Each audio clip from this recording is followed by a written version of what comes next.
Okay? Good basics, good jab. Maybe come underneath. Maybe come up underneath. Set up this punch. Set it up. Okay? Look for the short punch. Keep the jab busy, but it's got to be short. Short, and follow with the left hand.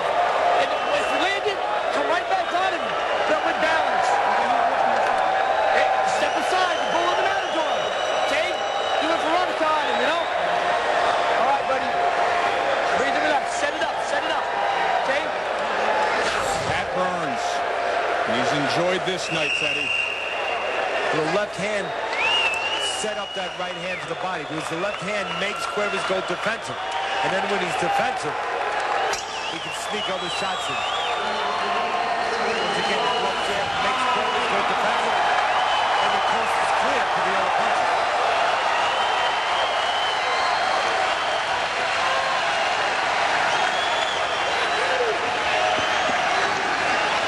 You know, this is a good spot here, the last round here, the 12th round. Maybe this is a good spot, Joe, to mention the pros and cons of fighting at home. You know, usually you think about the pros. The pros are the only thing you think about. You know, you're at home, you got the crowd. Listen to that crowd. It's great. They can revive you if you think you're tired. You got the crowd behind you. You might even have home cooking. Taylor doesn't need it. Obviously, he's dominated this fight.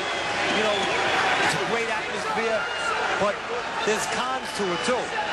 You can get a lot of requests for tickets. You can get a lot of people calling you, maybe making it hard for you to sleep.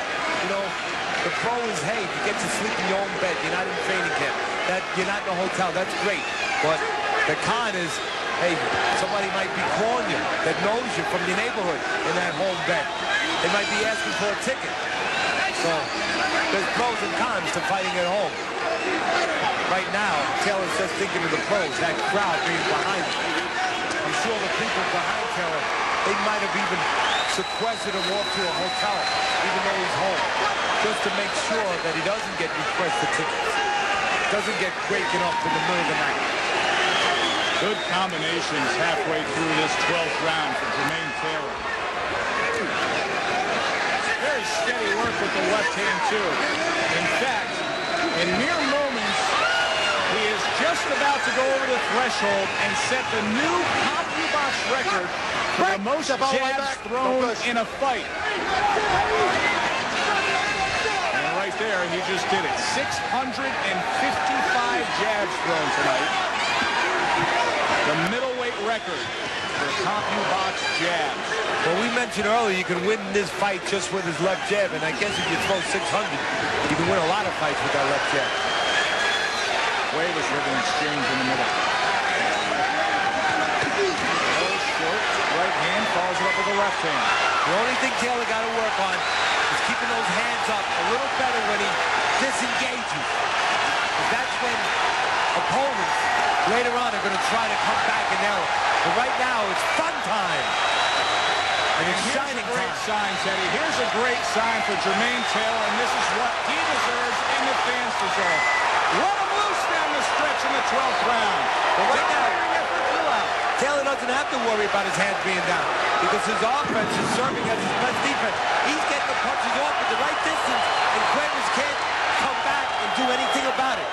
I like the versatility of Taylor. He can counter, he can box, and he can stand there and set the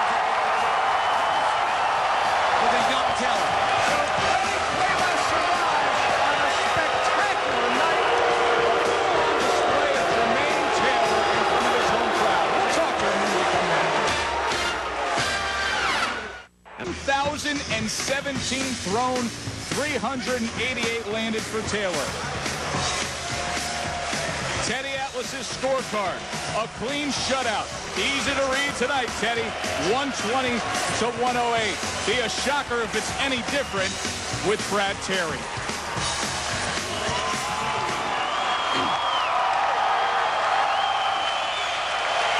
Judge Joe Miller scores his fight 120-108. Judge John Griffin scores 120-108. Judge W.Q. Morrison scores 120-108. The winner, a new WBC Continental American Middleweight Champion, Jermain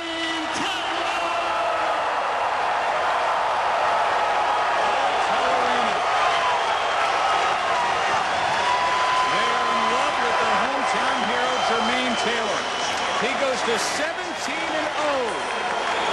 with the cruising-in win against Freddie Cuevas. Taylor now ranks 7 according to Ring Magazine and working his way up.